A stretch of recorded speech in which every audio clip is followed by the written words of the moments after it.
Kwentong Mabuting Asal. Ang kwento na may mapupulot na aral. Ang kasoy na walang kasiyahan. Noong unang panahon, sa isang malayong kagubatan ay may isang diwata na nangangalaga rito. Isa siyang maganda at mabait na diwata. Siya ang tagapagbantay sa mga hayop, halaman at puno sa kagubatan.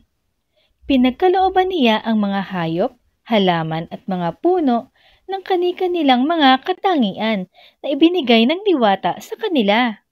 Tulad na lamang ni kay Mito, bagamat kulay berde siya pag hilaw at madagta, ngunit pag hinog naman ay kulay ube na sadyang kay tamis at kinagigiliwang kainin ng mga tao. Gayon din naman sina abukado, bayabas at mangga. Lahat sila ay kontento sa kulay at panlasang ibinigay sa kanila ng diwata. Kahit na sa umpisa, ay mapait ang kanilang lasa at kulay berde. Pero kapag nahinog naman, ay may kakaibang tamis silang lahat. Ang hindi alam ng lahat, may isang prutas na hindi kontento at hindi nasisiyahan sa isang sulok ng kagubatan. Ito ay si Kasoy. Kahit mayroon siyang magandang kutis at matamis na lasa, ay hindi siya naging masaya. Hindi katulad ng ibang prutas na kontento at masaya sa kung ano ang katangiang mayroon sila. Samantalang si Kasoy ay inis na inis dahil ang babaw ng kaligayahan ng kanyang mga kapwa puno. Hindi ko sila maintindihan. Tuwang-tuwa sila sa kung anong mayroon sila. Pero hindi nga sila makakita sapagkat ang mga buto naming lahat ay nasa loob. Puro lang tunog, salita at ingay ang aming naririnig. Hindi namin nakikita ang paligid. Pero sa kabila noon, masaya pa rin sila. Simula noon, lagi na lang nag-iisa si Kasoy.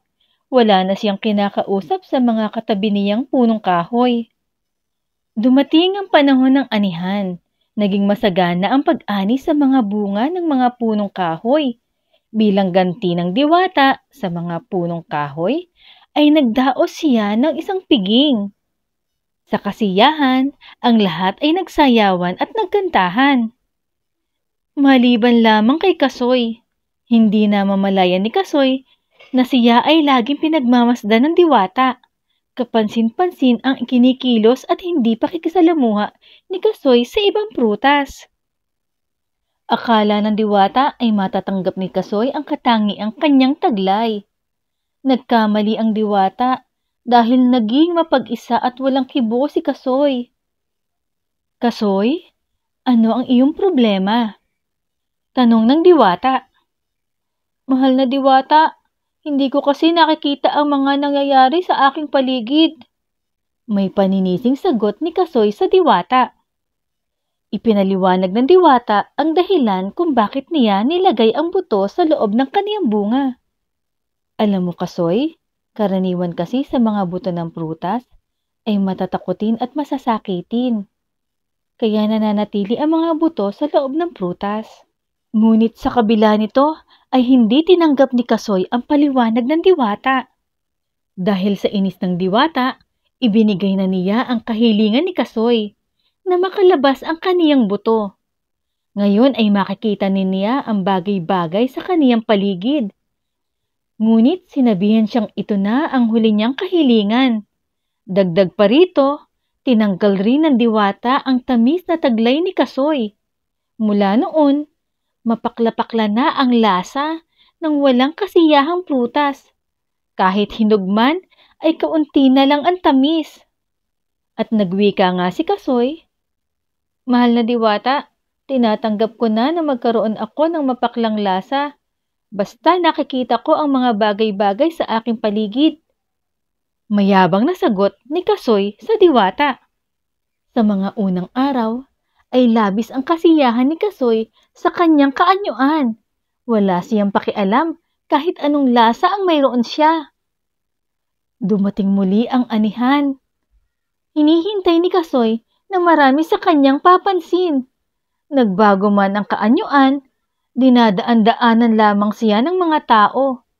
Samantalang nagkakagulo sa pamimitas ang mga tao sa ibang mga prutas na katabi ni Kasoy. Labis ang pagsisisi ni Kasoy sa kanyang naging kahilingan sa diwata.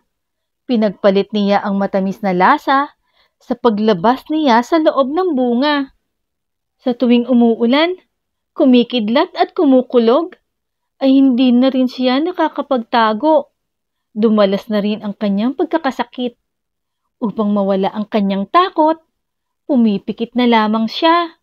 Dahil hindi na maibabalik, buong puso na ring tinanggap ni Kasoy ang kanyang kaparusahan. Kung naging kontento at masaya lamang siya sa dati niyang kaanyuan at nakinig sa paliwanag ng diwata, hindi na sana siya magiging ganyan. Wakas. Po ay na-inspired kayo sa aking munting kwento. At sana naman po ay masuportahan nyo ang aking YouTube channel, ang Kwentong Mabuting Asal. Sana po ay makapag-subscribe kayo, like, and share. Marami pong salamat!